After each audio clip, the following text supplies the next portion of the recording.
And we're back once again. My name's Jacob Rudner alongside Swamp 247 recruiting analyst Blake Alderman. And Blake, we have another commitment breakdown for the good people.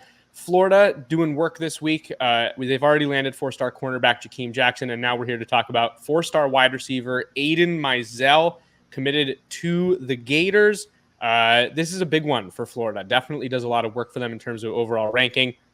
He is their top player now overall in the class, which we can discuss in a bit. But first, I want to go to you. What are the Gators getting? This is a huge commitment. Yeah, definitely. Speed is something that Florida has needed. I've said it on previous podcasts.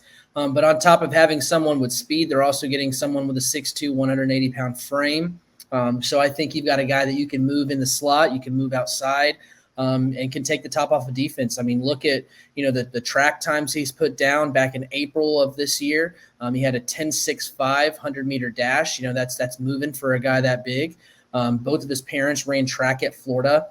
So not only are you landing a player that's talented in his own regard, has speed in his own regard, but someone that has a double legacy for Florida. Those are the types of players that you want to reel in. They are ones that you need to make sure that those guys with family ties to Florida are the ones that you need to make sure that they are in your class. Those are ones where you don't want to go sideways. You don't want to not recruit them hard enough because you feel like there's somewhat of a layup or whatever have you.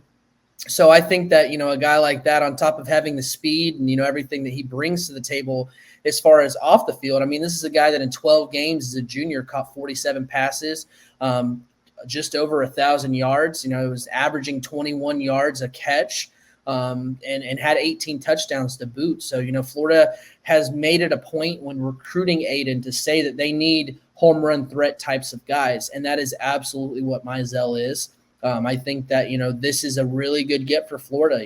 Not only are you continuing to hit in that area of the outside surrounding areas of Florida, you're getting a guy that is uber talented on his own, and continuing to build a really nice wide receiver class for Florida. Shout out to Kerry Colbert, who has really done a good job for Florida as far as putting together a wide receiver class that has a good mix of a lot of different things. You've got speed, you've got size. So I think that Florida could have a very epic haul at wide receiver this year, and this is just another big get for them.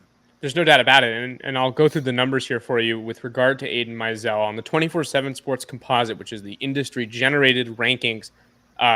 Number 72 overall in the class, number 13 among wide receivers, and number 16 in the state of Florida. So this is a highly regarded four-star prospect wide receiver. You mentioned the speed. 10.65 is his fastest 100-meter dash. Both of his parents, again, ran track. So he has that speed kind of built in. He is the fourth wide receiver commit for the Gators. And I should add that their top two commits right now, Mizell being number one and Eugene Wilson being number two, are wideouts. So that's another boost, certainly for the position. You mentioned Kerry Colbert doing a good job. I'll run through his commitments at the moment. Obviously, we're talking about Mizell. He's first. Eugene Wilson ranks second at the position in the class and overall. Creed Whittemore, a top 247 wide receiver, also plays quarterback, a local prospect out of Gainesville, and Tyree Patterson, also committed to the Gators right now. Solid-looking group, and like you mentioned, there seems to be some room to grow.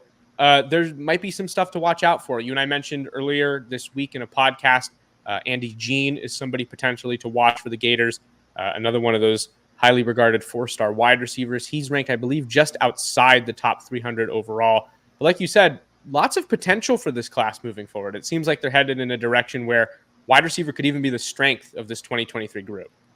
Absolutely. And I think whenever you look at the state of Florida, as far as the 2023 class goes in the state of Florida, wide receiver, I mean, it's absolutely loaded in the state of Florida. So if there was a year to capitalize on reeling in as many guys in your backyard that you can, speed, size, blocking, production, whatever you wanted to have a pick on and what you wanted to mesh your guys within a class, this was the year to do it. And I think that, Colbert and Florida have done a great job of doing that. Mizell was one of, if not one of their top wide receivers, definitely, I want to say like top three on the board for them as far as once at the wide receiver position. And they got him, they reeled him in, offered him maybe a little bit later than some of the other schools, but the effort that they put in, even before they offered, the effort was still there. Continuing after the offer was extended, got him on campus several times.